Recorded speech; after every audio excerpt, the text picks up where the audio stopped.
기적의 아침, 미라클 모닝, 아침 예배로 우리 이 시간 함께 나가기를 원합니다.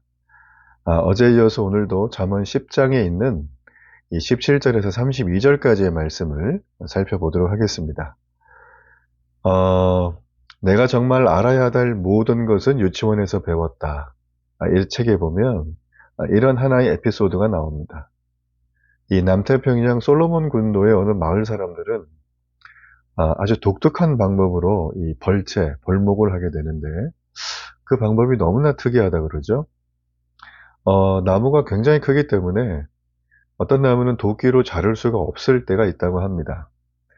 그러면 그들은 그 큰 나무 앞에 새벽마다 모여서 나무에게 고함을 지른답니다. 이런 일을 30일간 계속하면 결국 나무가 죽어서 쓰러진다 그러죠. 원주민들의 말에 의하면 이건 언제나 틀림없는 효과가 있다.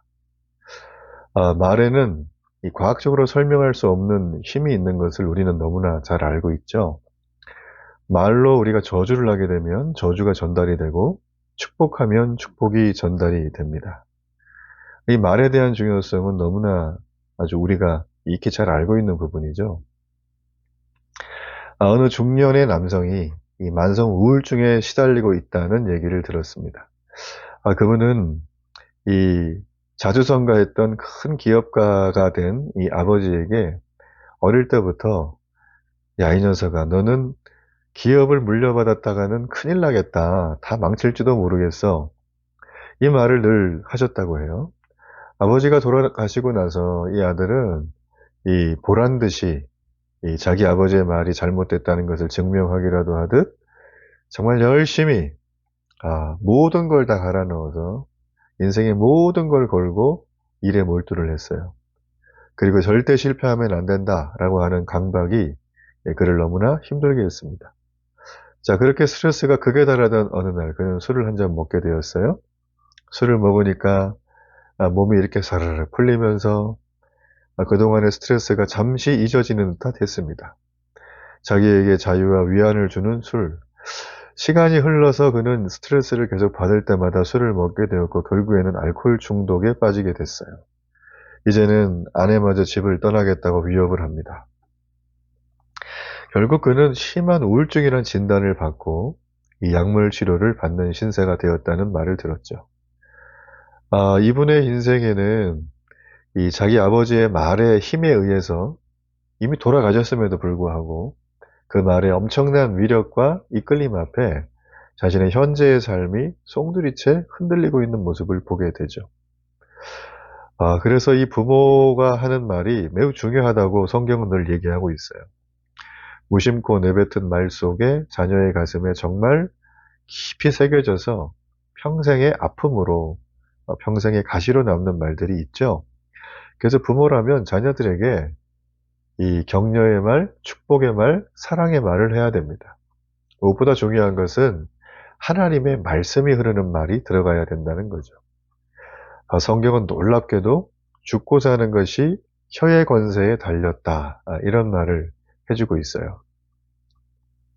오늘은 특별히 우리가 이 나눠야 될 10장의 이 후반절에 있는 부분은 바로 지혜는 이 말로, 언어로 드러난다는 것을 우리에게 보여주고 있어요.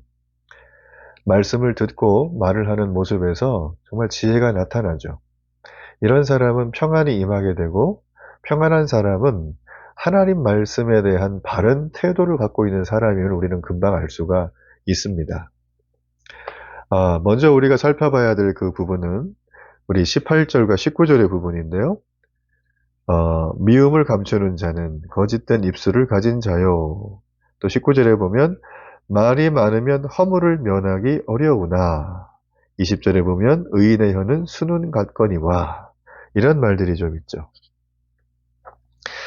사실 우리가 이렇게 보고 있는 이 말씀 중에는 이 정말 때에 따라 알맞은 말 이런 부분에 대해서 우리에게 굉장히 잘 설명을 해주고 있습니다. 특별히 19절에 읽었던 이 말은 지혜로운 사람은 말이 많지 않고 입술을 잘 제어하는 사람이라고 얘기를 해요. 이 잠언을 우리가 쭉 훑어보다 보면 말이 적은 게 많은 것보다 낫다고 일관되게 가르칩니다. 말이 많은 분들은 순간 여기서 뜨끔하겠죠? 난 말이 너무 많은데? 거의 뭐 내 말은 속사포의 할아버지급 되는데 이렇게 막 생각할 수가 있어요. 자, 잠언은 왜 그렇게 굳이 말을 적게 하는 걸 좋다고 얘기를 할까? 이유가 여러 가지가 있는데 말이 일단 많으면 그 말이 나중에 내게 불리하게 이용될 소지가 있죠. 또 말이 많으면 다른 사람의 말을 덜 듣게 됩니다. 그리고 또 내가 정작 말을 할 때는 말을 너무 많이 했기 때문에 내용의 신뢰와 신빙성이 많이 떨어져요. 또 내가 말이 많을수록 상대는 내 말을 끝까지 꾹 참고 들어주지를 못하죠. 그리고 말이 너무 많은 사람은 상대보다 나 자신에게 관심이 많다는 것을 계속 어필을 하는 거기 때문에 관계가 잘 만들어지기도 매우 어려울 수가 있습니다. 그리고 핵심적으로 우리가 어떤 주제나 상태에 대해서 말을 할 때 지혜로운 사람들은 설명이 간단 명료해요. 짧다는 거죠. 그러니까 단순하게 말을 하잖아요. 근데 말이 복잡한 분들이 있어요. 이거는 여러 가지 이유가 있겠지만 자신이 지금 말하고 있는 거에 대해서 충분히 몰라서 그런 경우가 굉장히 많아요. 그리고 전반적으로 우리가 혀를 제어하는 것은 우리가 절제에 이르는 굉장히 중요한 덕목 중에 하나라고 말을 해주고 있어요. 말을 절제하는 것은 쉽지가 않습니다.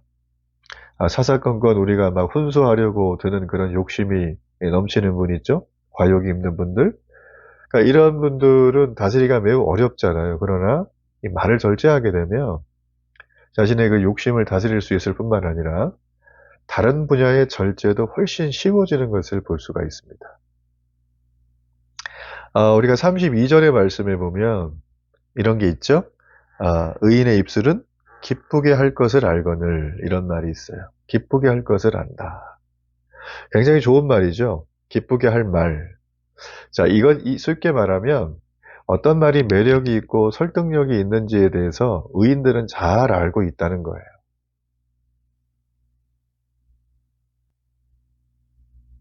매력 있고 설득력 있는 말을 해야 한다고 해서 우리는 진실인데도 불구하고 거짓을 섞어서 두루뭉실하게 그 사람이 마음 아플 수도 있으니까 이렇게 말을 해야 된다. 그런 뜻은 아닙니다.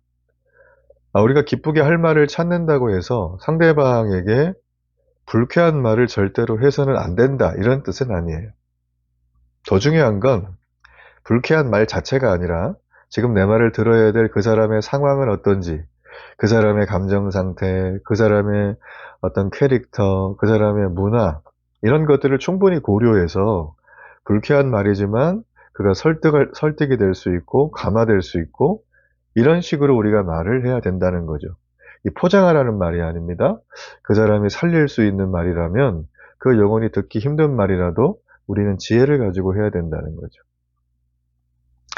진실이 두루뭉실하게 하면 우리가 아무런 감화를 끼칠 수가 없어요.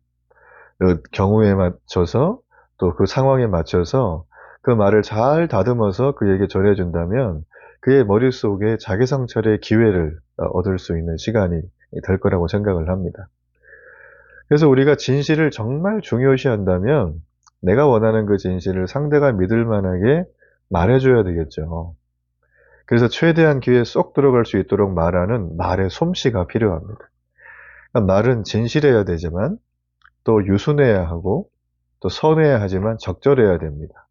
그리고 알맞고 아름다워야 하죠.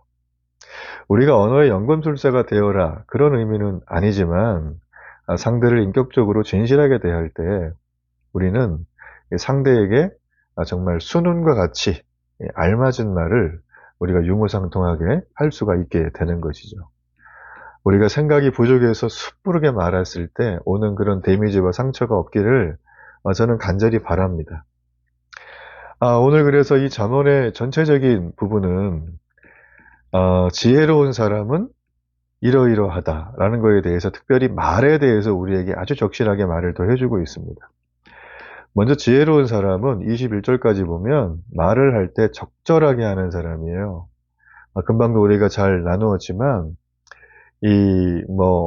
좀 뭐랄까요, 순간을 넘기기 위해서 금방 드러날 거짓말을 아주 순식간에 하는 사람들이 있어요. 아무렇지도 않게. 여러분, 이런 분들은 보나마나 나중에 엄청난 큰 어려움을 겪게 되죠. 예, 거짓말을 일삼았던 목동의 비유. 우리가 잘 알고 있는 또 우화 아니겠습니까? 예, 그 목동은 나중에 절대 늑대들이 왔을 때 양들을 건질 수가 없었죠. 때에 맞는 말을 하는 사람은 반면에 굉장히 다른 사람들에게 유익을 줍니다. 그래서 나의 생각을 주장하지 못해서 안다라는 어떤 이 언어의 패턴을 갖고 있다면 하나님 앞에 은혜를 구해야 돼요. 하나님 내 입술과 언어에 성령의 세례를 주시옵소서. 우리의 언어가 성령의 언어로 변화될 수 있도록 하나님 앞에 기도해야 되겠죠. 우리가 진짜 상대를 위하고 존중하고 그가 잘 되기를 바란다면 그에게 진실될 말을 따뜻하고 온화하게 그리고 가장 적실하게 잘 들릴 수 있도록 매력적으로 하는 것이 우리가 순은과 같이 순수하고 귀한 말을 하는 사람의 모습이 될 것입니다. 바로 이게 이 지혜로운 자가 되면 누릴 수 있는 특별한 은혜요, 즐거움이라는 거죠. 자, 또 하나 이 말씀에 귀를 기울이는 지혜가 중요한 이유는 왜냐하면 복의 근원이 내가 잘해서가 아니라 이 땅의 어떤 것이 아니라 바로 여호와 하나님이시기 때문이에요. 당장 내 생각에는 바른 것 같아 보이죠? 그래서 하나님을 멀리하고 이거는 내가 알아서 할게요. 내가 전문가입니다. 하나님 내년에 다시 만나면 안 될까요? 이렇게 마음대로 살면 예상하지 못한 어려움을 겪게 됩니다. 그러니까 재앙을 만났는데도 미련하게 악을 고집한다면 그 사람은 멸망에 이르게 돼요. 자, 이거는 의인과 대조되는 모습이죠. 여호와의 도를 따라가는 사람은 자신이 바라는 바 이상의 은혜를 누리고 살게 됩니다. 그러나 잘못된 길을 벗어나지 않으면 화를 면할 수가 없어요. 그렇죠? 네. 그래서 모든 것이 날아가 버리고 마는 상황을 맞게 된다는 거죠. 안전하고 평안을 누리는 의인과 이 작은 어려움에도 다 잃어버리는 악인은 처음 시작은 비슷해 보여도 마지막 결과는 완전히 달라진다는 것을 우리가 명심할 필요가 있습니다. 인류의 문명이 놀랍게 발달했다고 하지만 이 사람들은 늘 앞날의 불확실함을 예측하고 싶어 해요. 여러 가지 방식으로 예측을 하죠. 그러나 여전히 불안이 가시질 않아요. 그러면서 계속해서 다양한 방법으로 미래를 준비하는 모습을 볼 수 있습니다. 여러분, 제가 오늘 인생에서 미래를 위한 가장 확실한 준비 대비책을 하나 제시를 하겠습니다. 그것은 바로 하나님의 훈계와 뜻에 귀를 기울이고 순종하는 거예요. 이렇게 되면 하나님은 그에게 의인의 놀라운 은혜를 허락하시면서 하나님은 갑자기 그 의인이 근심거리가 생기지 않도록 하나님은 늘 우리에게 삶을 살펴주는 복을 주십니다. 반면에 악인은 잠시 잘 되는 것 같죠? 그러나 예측할 수 없는 일이 벌어지는 되고 그 벌어지는 일 때문에 늘 불안한 마음을 금할 길이 없어요. 아무리 앞으로 문명이 발달하고 과학이 여러 가지 진보된 삶이 온다고 할지라도 여호와를 경외하는 것이 미래의 가장 든든한 준비임을 우리는 반드시 기억해야 될 것 같아요. 그래서 풍요와 평안은 여호와께서 지혜자에게 주시는 복이라는 것을 우리가 깨닫고 이 지혜로 낙을 삼고 살아가야 됩니다. 우리가 마지막으로 이 32절까지 나와 있는 그런 부분인데, 자, 그렇다면 이렇게 지혜로운 사람은 말을 할 때 적절하게 하는 사람이고 또 말씀에 귀를 기울이는 지혜가 있는 사람이어서 평안을 누리게 된다고 하는데, 자, 그렇다면 마지막으로 하나님이 우리에게 주시는 약속은 무엇일까? 바로 하나님의 말씀을 따르는 자, 하나님 앞에 가까이 나아가는 자에게는 장수의 복을 누린다고 얘기를 해줍니다. 이 장수의 복은 잠언에 아주 여러 차례 우리에게 말을 해주면서 확실하게 확언을 해주고 있죠. 자, 장수의 복 하니까 단순히 그냥 오래 산다 이렇게 볼 수 있지만 여러분, 이거는 오래 사는 의미를 포함한 더 넓은 의미를 가지고 있어요.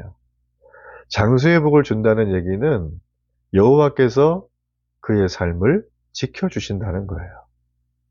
그리고 여호와는 그 뜻을 변하지 않습니다. 천지가 변하고 세상 사는 바뀔지 몰라도 여호와 하나님은 영원하시죠. 우리가 어떤 상황에서도 우리가 하나님 앞에 가까이 나가야 될 이유는 바로 여기에 있는 거예요. 말씀에 순종하고 따르다 보면 복을 누리게 돼요. 저는 복을 누릴 때 우리는 하나님께 감사하게 되고 이 감사함이 또 다른 사람들에게 이 플로잉이 돼서, 예, 축복의 통로가 되어서 이게 자연스럽게 흘러가죠. 내가 아침에 일어났는데 하루 종일 해야 될 것 때문에 근심에 쌓이고 또 하기 싫은 거 해야 되니까 막 짜증이 나고 이런 모습으로 나가서 생업의 현장에서 사람들을 만나면 사람들은 내가 말 한마디 안 했는데 그 기운을 다 느껴요. 다 느끼고 오늘 좀 뭔가 이상하다. 오늘 이 사람에게는 거리두기 해야 되겠다. 나한테 10m 이상 붙지 마라. 이렇게 되어진다는 것이죠. 그런데 우리가 아침에 일어났을 때 말씀에 순종하는 삶을 꾸준하고 지속적으로 이어오는 그 삶을 살면서 오늘도 말씀에 순종하는 자, 말씀을 따르는 자, 말씀을 가까이 하는 자의 삶을 살아가면서 아침에 눈을 뜨게 되면 일단은 감사할 게 많이 보여요. 첫째는 내가 눈뜸에 감사하죠.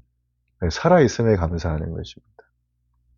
그래서 이 감사의 마음을 가지고 식사하고 하루를 시작하려고 여러 가지 계획을 세우고 사람들에게 연락을 하고 지나가는 사람과 처음 보는 사람이지만 눈인사를 하고 우리 아파트의 계단과 여러 거리들을 깨끗하게 청소해주는 우리 분들에게 또 고맙다고 인사를 하고 하는 여러 가지 것들이 아무렇지도 않은 일상적인 것 같지만 그걸 통하여 장수하는 자가 누리는 놀라운 평안함을 그들에게 전달하게 되는 거예요.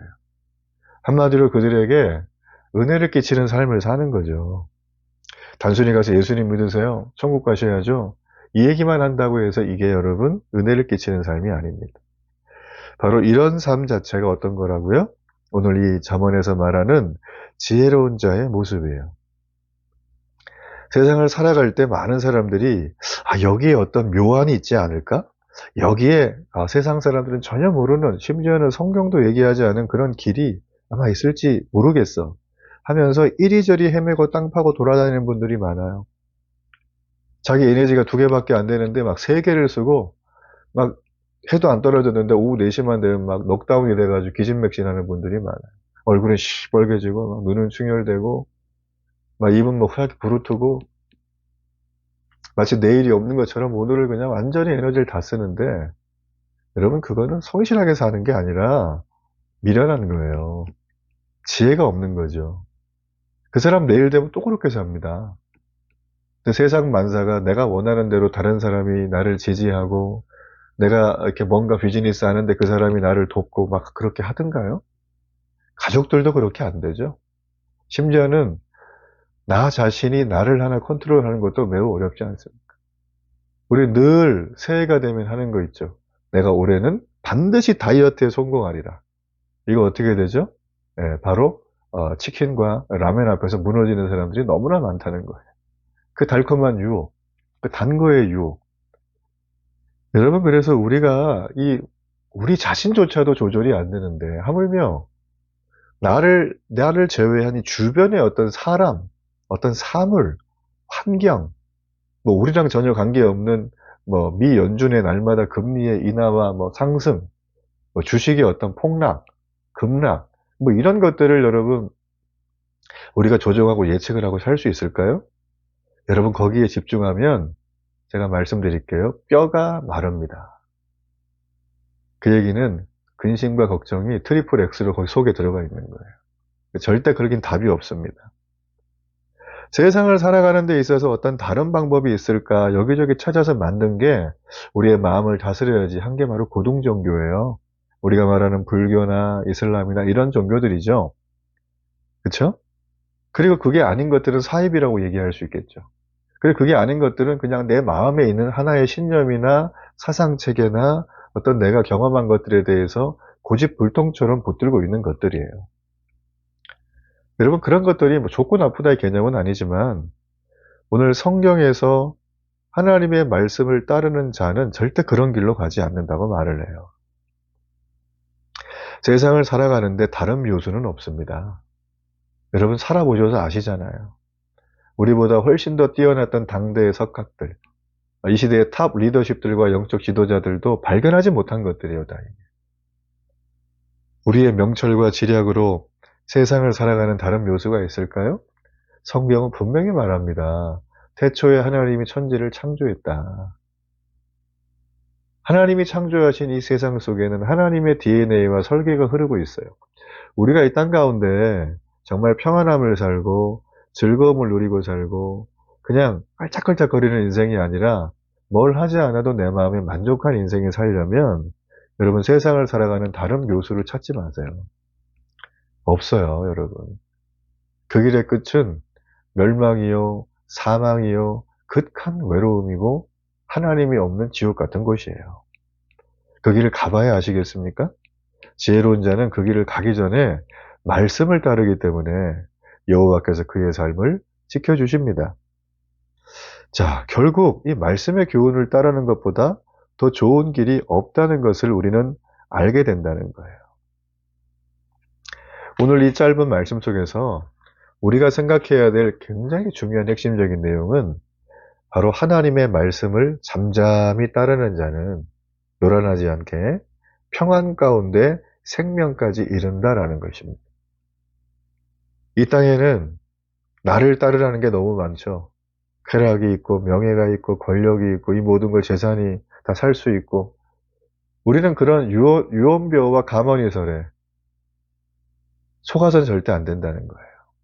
그들이 말하는 대로 가보면 일단 샬롬은 없습니다. 늘 불안해요. 왜냐하면 나보다 더 힘센 사람이 있고 나보다 더 많이 가진 사람이 있고 나보다 더 명예가 높은 사람이 있기 때문에 우리는 만족이 없어요. 매출이 갑자기 막 오르면 그게 와 너무 감사하다. 이제 나는 게임 끝. 이제 나는 누려야 되겠다. 그런 생각이 드세요? 안 그럴걸요? 매출이 오르는 속도보다 내 욕심이 더 커질걸요? 내 탐욕이 더 커질걸요? 내 탐심이 더 들어올 거예요.